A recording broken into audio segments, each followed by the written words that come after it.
Chicos, muy buenos días, bienvenidos a la clase número 5 de física. El día de hoy vamos a hablar un poco de fuerza de fricción y vamos a solucionar un problema de aplicación de la fuerza de fricción. Primero voy a definir qué son las fuerzas de fricciones, cuáles son sus características. Entonces voy a hablar algo así de una definición, que esa definición es más bien la descripción del comportamiento de de los objetos bajo el rozamiento entre superficies. Entonces, podemos decir que la fuerza de fricción, la voy a llamar FF, es una fuerza que surge, que surge del movimiento. Yo entre comillas voy a escribir posible movimiento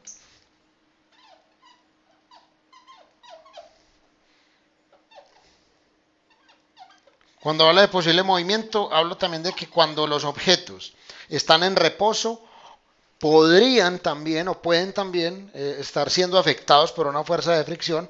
Entonces voy a hablar de la fuerza que surge del movimiento o posible movimiento de superficies, o más bien discúlpenme. Voy a escribir aquí la palabra relativo, que es importante. Relativo entre superficies. Yo sé que muchos de ustedes ya habían consultado un poco acerca de la fuerza de fricción cuando les pedí el favor que realizaran esa búsqueda bibliográfica. Ok, chicos, es importante que aprendamos de manera muy individual. Entiendan que voy a practicar exámenes muy individualizados, muy personalizados, en los que ustedes deben mostrar su suficiencia. Entonces, por eso es importante hacer preguntas y por eso es muy importante, por favor, que estén concentrados. Yo sé que estar sentado en un computador, uno tiene la tentación de buscar un video, de escuchar un audio de WhatsApp, etcétera, pero es importante que lo hagamos. Ok, la fuerza de fricción es una fuerza que surge del movimiento o el posible movimiento relativo entre superficies. Cuéntame. Que te iba a preguntar algo que no tiene que ver con esto, pero ¿por qué los exámenes de periodo no volviese a poner lo de verdadero y falso? Pues literal era la única parte que yo ganaba. Eh, Saris, precisamente por eso, porque voy a ser muy sincero, porque sé que hay mucha copia y porque la he evidenciado en periodos anteriores y en algunas otras ocasiones yo me he dado cuenta de la copia, pero no tengo evidencia contundente como para sancionar o para hacer nada, pero que la copia está. Cuando tú coges un examen y los dos exámenes tienen el mismo procedimiento, en el mismo orden, utilizando y cometiendo los mismos errores conceptuales, uno dice, acá hay copia. Lo que pasa es que es muy temerario decir, hey, vos copiaste, cuando no hay una evidencia contundente. Y eso es muy doloroso para uno como profesor, pero en particular para mí, porque yo considero que uno puede equivocarse por muchas razones, porque no comprende los temas, o porque las matemáticas no son lo de uno, o porque la física no es lo de uno, pero en lo que sí estoy totalmente en desacuerdo es en la deshonestidad, y yo sé que ha pasado, y no solo en décimo, en todos los grupos donde he trabajado sucede, tanto en tareas como como en evaluaciones. Entonces, si yo pongo falso verdadero, es poner ahí a la mano, a la disposición de la gente que es capaz y tiene la osadía de copiar. Ahí como quien dice, ah, sí, falso verdadero, no es sino indicar. Es por eso, Saris, a mí me gusta porque los conceptos son muy importantes, pero me molesta mucho tener que lidiar con la deshonestidad. Me duele. Yo tengo muchos defectos, pero afortunadamente uno de ellos no es ser deshonesto y me gusta y propendo mm, no sé, por reflejar eso en todo lo que hago y me gusta que mis estudiantes lo sean también. Entonces es por eso, pero vamos a ver qué hacemos. En el caso de hacer una evaluación personalizada, trataré de tener esas variables porque, claro, en ese afán de que no copien, de repente me he vuelto muy riguroso y solamente pongo problemas de analíticos y no hay cosas conceptuales. Y eso también es malo porque quita esa variedad a la hora de evaluar, que es tan importante y que le permite a todos brillar, ¿cierto? Que, yo no soy tan bueno solucionando problemas, pero sí los conceptos los tengo claros. Es algo por eso, básicamente es por eso. Ok, bueno, vamos a continuar. Entonces la definición es esta, relativo entre superficies. Esa es la definición de la fuerza de fricción. Ok, existen dos tipos de fuerza de fricción. Bueno, no, antes que todo, dentro de esta misma definición hablaremos de la dirección y el sentido. Entonces, vamos a escribir que la fuerza de fricción, como es un vector, la fuerza de fricción que vamos a llamar F sub F, pues por obvias razones. En algunos libros lo llaman fuerza de rozamiento. En algunos textos la llaman FR, por ejemplo, fuerza de rozamiento. Me gusta más la palabra fricción. La fuerza de fricción que llamamos F sub F, que tiene obviamente una flechita vectorial. Toda fuerza es un vector. La fuerza de fricción se dirige a lo largo. Yo les aseguro que estoy sobre la línea de la cuadrícula, pero el ojo de pez hace ver que está torcido. La fuerza de fricción se dirige a lo largo de la superficie, o sea, siempre es paralelo a la superficie, de la superficie, y en sentido contrario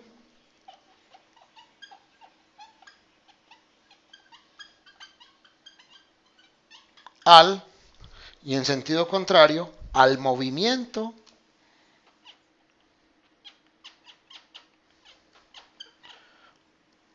o posible movimiento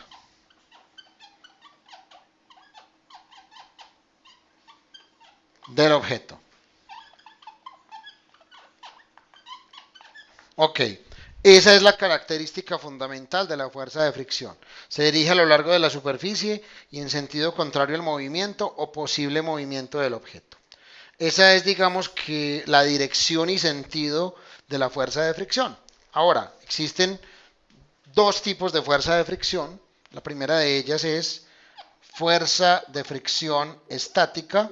Yo la llamo Profe, así. Hola, cuéntame. bueno, te iba a decir dos cosas. Uno es que se me fue el internet y me salí por un momentico. Ok.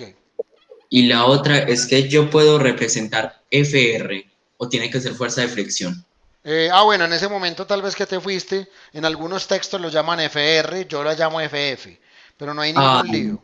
Claro, padre, para ti FR es fuerza de rozamiento, por ejemplo. Yo la voy a llamar así, pero tú la puedes modificar, no hay ningún problema. listo, Entonces, profe.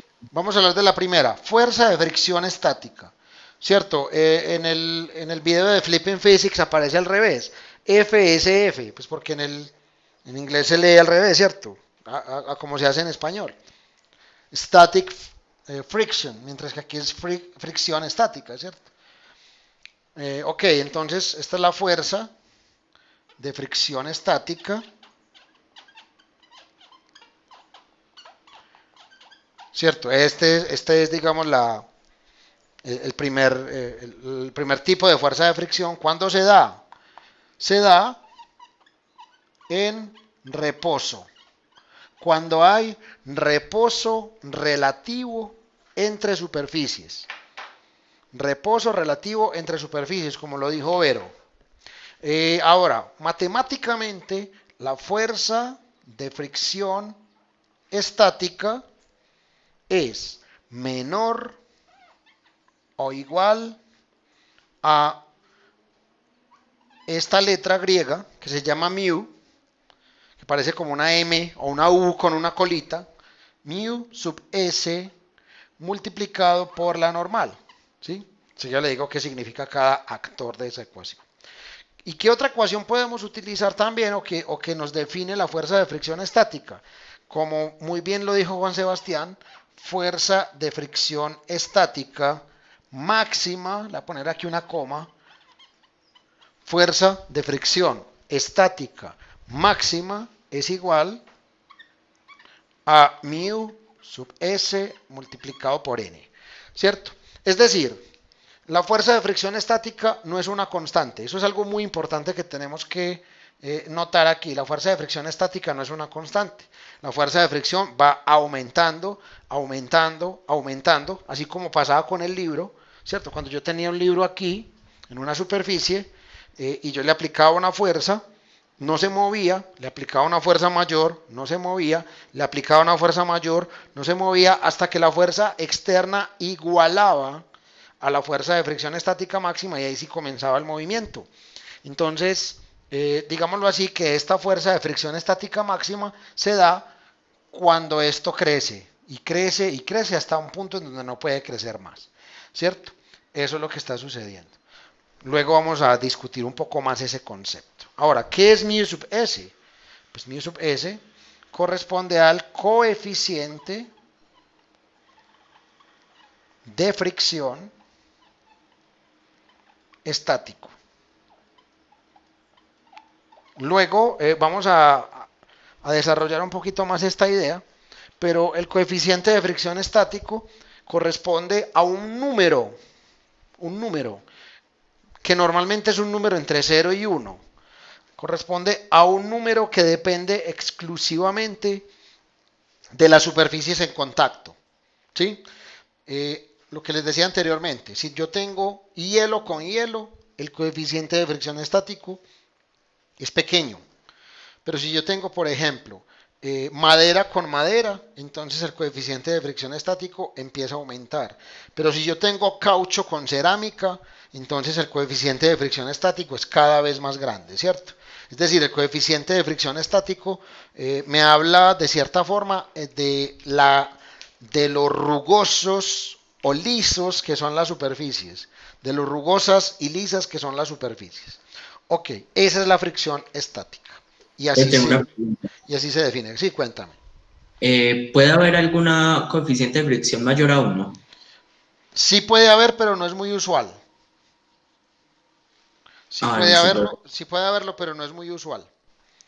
No es muy usual. De hecho, luego vamos a hablar un poquito de la tabla y vamos a notar que no es muy común tener coeficientes de fricción superiores a 1, pero que sí puede llegar a darse. O sea, no hay nada que lo impida. Ok, vamos a hablar en este instante de la fuerza de fricción cinética, FFK, ¿cierto?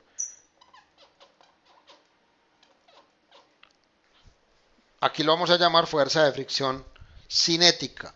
Puede llamarse también fuerza de fricción dinámica. Las dos son sinónimos. Si en un examen yo le hablo de fuerza de fricción cinética o fuerza de fricción dinámica, estoy hablando de lo mismo. Son diferentes nombres de formas de nombrarlo. Ok, entonces esta es la fuerza de fricción cinética.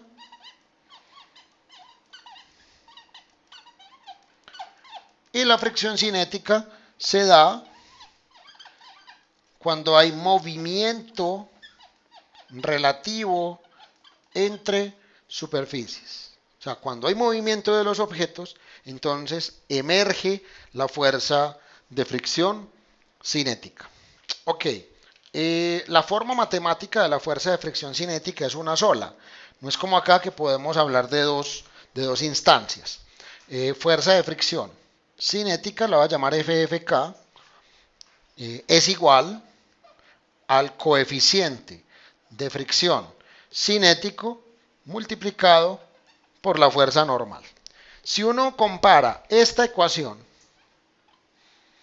con esta ecuación, se da cuenta que tienen un parecido enorme, pero hay que tener en cuenta algo en particular, y es que este coeficiente, que se llama coeficiente de fricción estático, es diferente a este coeficiente que se llama coeficiente de fricción cinético. Es diferente. Voy a poner aquí el nombre. Coeficiente de fricción cinético. Coeficiente de fricción cinético. Son números diferentes, son valores diferentes. Ahora, dependen de las superficies en contacto, depende más bien del material de las superficies en contacto, ambos. Lo que pasa es que son valores diferentes. Al parecer, así se comporta la naturaleza. eh, una cosa es que piedra con piedra, o por ejemplo caucho con cerámico, estén en reposo, y otra cosa es que caucho con cerámica estén en movimiento. Aparece un valor diferente para los coeficientes, por ahí está la tabla, luego se los muestro también. Son valores que en términos generales son diferentes. Entonces se parecen mucho las dos expresiones. Entonces, en un problema de física, de movimiento, ¿cuándo utilizo la fuerza de fricción estática? Pues hombre, la fuerza de fricción estática la utilizo cuando haya reposo, cuando el objeto no se esté moviendo. ¿Y cuándo utilizo la fuerza de fricción cinética? Cuando hay movimiento. Esa es básicamente la diferencia entre ambas. Ojo chicos, una cosa es hablar de movimiento y reposo y otra cosa es hablar de equilibrio. Pregunta, ¿qué significa, qué diferencia más bien, qué diferencia hay entre reposo y equilibrio? ¿Habrá alguna diferencia? Chicos, participar también da nota, por favor. No solo Samuel y Juan Que Manuel. no necesariamente, Eso. a mí, Cuéntamelo, cuéntamelo. yo siento que no necesariamente en equilibrio tiene que estar en reposo. Exacto. No, Claro, totalmente de acuerdo. Y la palabra que utilizas es buenísima. No necesariamente un objeto en equilibrio está en reposo, porque un objeto en equilibrio puede estar moviéndose a velocidad constante. Eso dice la primera ley de Newton. La primera ley de Newton dice, todo cuerpo permanece en reposo o en movimiento rectilíneo uniforme a menos de que una fuerza externa neta actúe sobre él. Sí, entonces lo que dice MJ es correcto. Un objeto puede estar en equilibrio y no estar en reposo, ¿cierto? Ahora, un objeto podría estar en movimiento y en equilibrio, claro que sí. Un objeto con velocidad constante. Ahora, un objeto podría estar en movimiento y no estar en equilibrio, también podría estar, ¿cierto? Es decir, la palabra equilibrio es mucho más precisa. ¿Qué significa equilibrio en dinámica?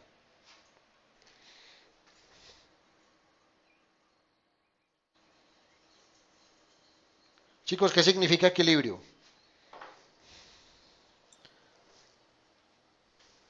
Pero tengo una pregunta. Dame un segundito, Samu. ¿Qué significa Dale. equilibrio, muchachos? Voy a hacer Pues preguntas yo no individuales sé, entonces y sacamos notas de ahí. Rafael, Dímelo. yo no sé, pero no es que la velocidad es cero o algo así, Profe, algo da cero. Más o profe, menos, pero hay Que algo la, más. que la suma de todas sus fuerzas sea cero. Exacto, muy bien, Isa. El equilibrio lo garantizas cuando la suma de fuerzas es igual a cero. Eso es básicamente el equilibrio. Si la suma de fuerzas es igual a cero, entonces hay equilibrio. Juan Manuel me iba a decir algo, o era eso mismo. era yo iba a decir lo Ah, era mismo. Matthew. Ah, lo siento, Matthew. Ya recuperé micrófono, me tocó comprar uno de 12 lucas. Ah, me alegra mucho que estés ahí, hermano. Eso siempre es importante. Bueno, muchachos. Ok, tenemos esta parte preliminar. Hay mucho más que hablar de la fuerza de fricción, claro que sí, hay mucho más que hablar de la fuerza de fricción y en particular de los coeficientes de fricción. Eso no lo vamos a ver en esta clase, sino que lo vamos a analizar en la próxima. Pero sí podemos solucionar un ejemplo. Vamos a solucionar un ejemplo en el Profe, cual, cuéntame, un objeto puede estar en reposo y no estar en equilibrio. sí, ¿En qué caso? eh, lo que pasa es que, a ver, ahí hay una sutileza. Yo podría tener un objeto en reposo instantáneo, es decir, velocidad cero, y no estar en equilibrio. Te lo voy a mostrar. Si yo lanzo un cuerpo verticalmente hacia arriba, él empieza a subir, y cuando llega a la altura máxima, ¿cuál es su velocidad? Ah, cero. Es cero, ¿cierto? Entonces ahí está, en ese momento, instantáneamente está en reposo. Pero la pregunta es, ¿está en equilibrio? ¿La suma de fuerza sobre él da cero? No. No, porque la única fuerza que actúa es el peso, no hay ninguna otra, pues si yo lo suelto, ¿no?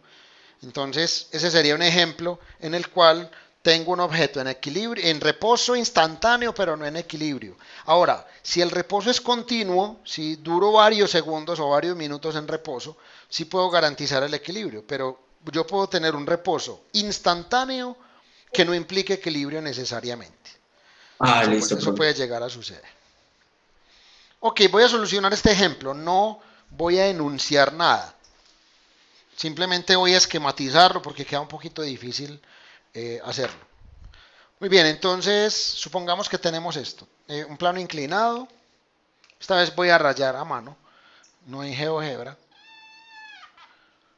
Pero obviamente la raya es asquerosa. Vamos a ponerla por acá. E hice mi mejor esfuerzo. Ok, tengo un objeto por acá, en un plano inclinado. ¿Sí? Tengo un objeto en un plano inclinado. Voy a dibujar este objeto de otro color para que no sea tan árido. Voy a dibujarlo con negro para que haya un contraste. Un objeto, lo que usted quiera, una silla, una caja, un carro, lo que usted desee. Listo. Suponga que ese objeto está bajando a velocidad constante. ¿De acuerdo? Ese objeto baja por el plano inclinado a velocidad constante. Enseguida damos las cantidades, o vamos a hacerlo de una vez, ¿no? Vamos a escribir las cantidades dadas y conocidas. Este es nuestro diagrama. Nuestras cantidades dadas y conocidas. Supongan que la masa del objeto es de 2 kilogramos, por ejemplo. Conocemos la gravedad, 9,8 metros por segundo al cuadrado. Conocemos la gravedad. Supongamos que el ángulo de inclinación del plano inclinado es de 35 grados. ¿Sí? Vamos a poner ese ángulo por acá de otro color, con verde. Es un ángulo de 35 grados, por ejemplo. Supongamos además que... bueno, ya, eso es todo lo que necesito. Básicamente esas son las cantidades. Bueno, pregunta. Voy a hacer preguntas puntuales a personas puntuales. Le voy a preguntar a David para arrancar. Dime una fuerza que actúe sobre este objeto y hacia dónde se dirige, la que tú quieras. La W y se dirige hacia abajo. Ok, ¿qué nombre recibe la W? Fuerza normal. Ay, no Fuerza me normal. mates. No, No me... fuerza. Peso. Peso. Muy bien, David, excelente. Uy, cambié por poquito. No me toques ese vals porque me matas. W, apunta hacia abajo. Weight, de ahí viene. Bueno, no sé si se pronuncia así, me perdonan por mi inglés. Mi inglés es como montañero, ¿no?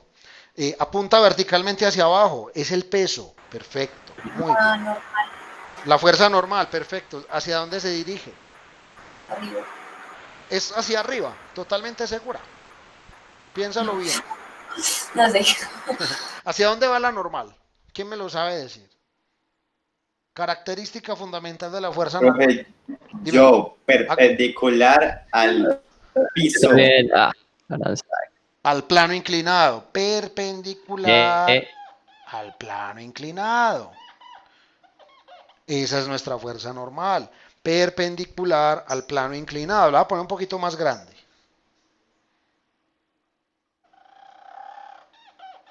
Perpendicular al plano inclinado. Muy bien. Chicos, ¿qué otra fuerza aparece acá? Una pregunta. Aquí puedo hablar de fuerza de tensión. ¿Puedo hablar de tensión acá? Pregunta. ¿Podría hablar de tensión? No, creo que no. ¿Por qué sí o por qué no? Porque no hay cuerdas. Porque no hay Bueno, cuerdas. cables y tal. Pero estás volando. Llevas desde el periodo anterior esté volando, pero alto. Claro, la tienes clarísima. ¿Por qué Vero la tiene clara? Porque lee, porque consulta, porque es sistemática, porque es disciplinada. Muy bien, Vero. No hay cuerdas, no hay cables. Por lo tanto, no hay fuerza de tensión. Para que una fuerza de tensión exista, tiene que haber cuerdas o cables pegadas de los objetos. No hay nada de eso. Ojo, la velocidad es constante. ¿Qué significa eso? Que la suma de fuerzas es cero. Pregunta, ¿Qué otra fuerza debe aparecer acá para que haya equilibrio? ¿Qué otra fuerza debe haber? La fricción. La fricción. Muy bien, Lauris, ¿para dónde apunta? Hacia la izquierda. Sí, en este caso para que seamos más específicos en sentido contrario al movimiento del objeto. Si el objeto va bajando por el plano inclinado, la fuerza de fricción apunta hacia arriba. Normalmente, lo usual es que la fuerza de fricción la dibujemos sobre el piso. Usted podría dibujarla aquí arriba, listo, yo no tengo problema.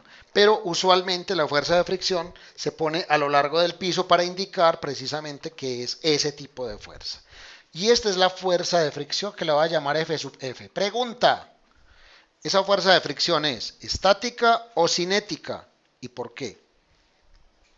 Estática no, Es estática, dice Lauris, ¿por qué? porque pues, o sea, la velocidad es constante y está en equilibrio. Recuerda que el hecho de que sea estática no implica que haya equilibrio. Bueno, perdón, el hecho de que sí es cinética más bien, claro, porque el objeto está en movimiento. Recuerden que la fuerza de fricción, la naturaleza de la fuerza de fricción no la define el equilibrio, sino que la define el movimiento. Si hay movimiento, la fuerza de fricción es cinética. Si no hay movimiento, la fuerza de fricción es estática. Gran moraleja. Si hay movimiento, la fuerza de fricción es cinética. Si no hay movimiento, la fuerza de fricción es estática. Profe, Ok, dímelo. yo ahí puedo señalar, pues en vez de poner FFK, puedo poner FRD. Claro, no hay ningún problema, porque tú la vas a llamar diferente. No hay ningún lío Vale. con eso. Dale, adelante. Muy bien, ahora tenemos ese diagrama. Ustedes ya son expertos en hacer diagramas de fuerzas de objetos sobre planos inclinados. Entonces, ustedes saben que normalmente los ejes de coordenadas que yo elijo son así, ¿cierto? Son así. El azul es el eje X, el rojo es el eje Y. Me picó un zancudo. Oiga, eso es lo peor. Ese es el problema de andar de bermudas todo el día. Bueno, el hecho es que este es el sistema de coordenadas que yo elijo normalmente. Normalmente, cuando yo tengo un plano inclinado, el eje X es paralelo a la superficie y el eje Y es perpendicular a la superficie. Es decir, normalmente, a pesar del juego de palabras que voy a decir, normalmente, la normal define el eje Y, normalmente. Ok. En ese orden de ideas, ¿a quién tengo que descomponer? ¿Cuál fuerza debo descomponer? W. ¿Hola? La W. Al peso, claro que sí, Vero. Hágale sin timidez que usted está haciendo un trabajo increíble, Vero, de verdad. Estás muy, pero muy bien. Muy bien, tenemos entonces esta descomposición, esta de acá y esta de acá. Recuerden, a esto lo llamo WX, a esta la llamo WY. ¿Listo? WX y WY. Muy bien. Ok, tenemos entonces este sistema. Objeto bajando por plano inclinado. Pregunta, ¿cuánto vale este ángulo?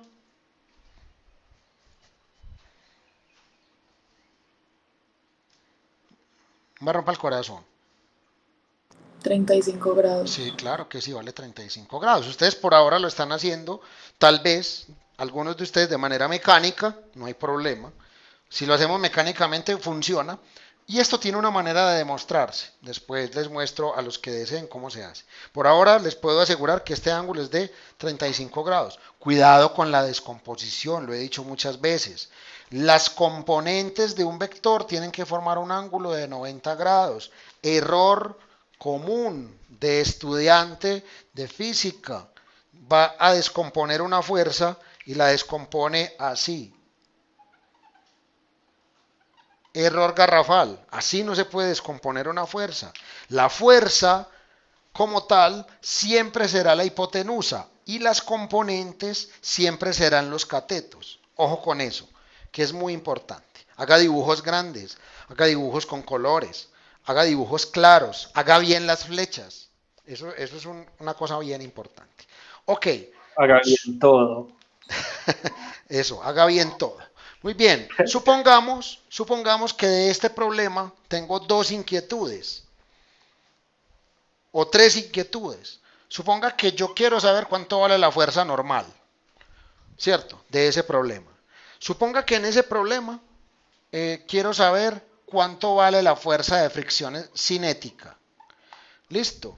Y suponga que en ese problema yo quiero saber cuánto vale el coeficiente de fricción cinético. ¿Para qué es útil saber el coeficiente de fricción cinético?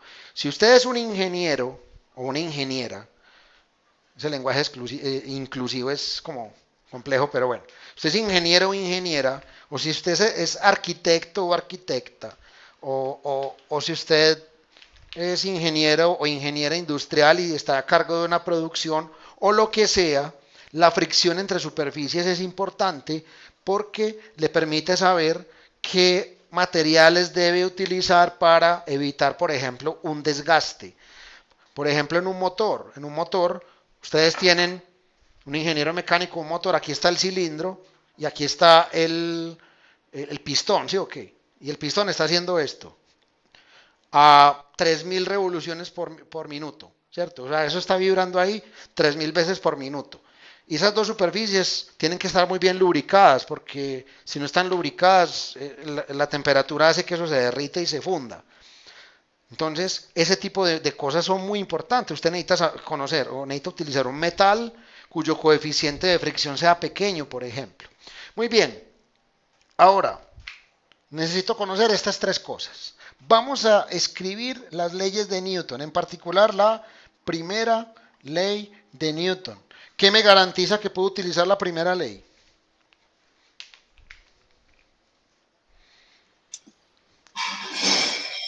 Uy, se cayeron los platos por allá. ¿Qué me garantiza que puedo utilizar la primera ley? Que dice que la velocidad es constante. Total, que la velocidad es constante. Esto es. Muy bien, Lauris. La velocidad es constante. Ok, ahora. Suma de fuerzas en X iguales a 0, porque hay equilibrio, y suma de fuerzas en Y son iguales a 0, porque hay equilibrio. Muy bien. Suma de fuerzas en X igual a 0, porque hay equilibrio. Vamos a tomar un eje X positivo hacia allá, o sea, donde se mueve el objeto, y un eje Y positivo en la misma dirección de la fuerza normal. Muy bien. Pregunta, ¿qué fuerzas actúan en X? Voy a preguntar esta vez a quién le pregunto. ¿Quién me falta por hablar hoy? Yo creo que ya todos han hablado. Juanma, ¿qué fuerzas actúan en X?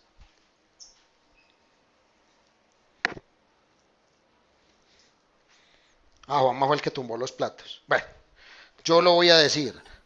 ¿Cómo así, profesor? Me estaba preguntando a mí. Sí. ¿Qué fuerzas actúan en X? La descomposición del peso y la fricción. Claro, WX y la fuerza de fricción.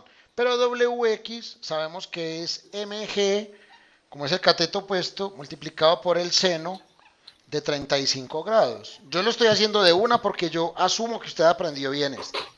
WX, ¿quién es? W por el seno de 35 porque es el cateto opuesto. ¿Pero qué es W? Masa por gravedad.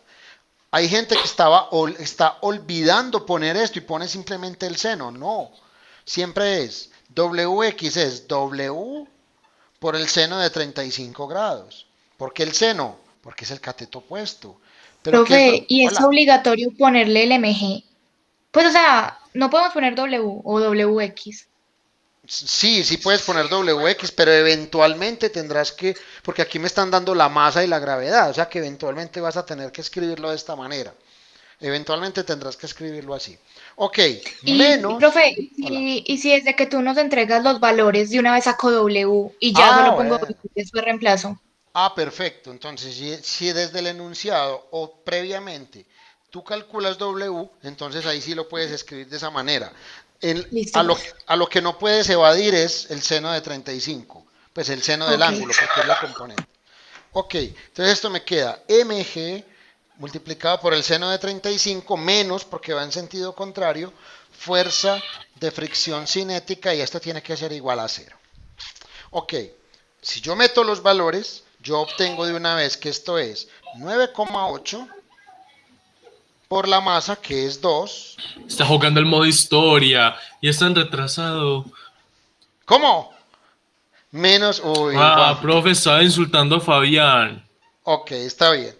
Sí, no, yo estoy jugando el modo historia. El modo online juego con ustedes cuando los Profe, es que evalúe. Fabián se pone a jugar una estupidez ahí en el celular y ya lo estaba insultando porque se Ok, me puso a insultar él a mí primero. perfecto. Muy bien, entonces ya tenemos aquí Buena. el modo historia de la primera ley de Newton y podemos calcular la fuerza de fricción. Enseguida lo hacemos. Suma de fuerzas en Y. ¿Cuánto tiempo me queda? Perfecto, tengo 3 minutos.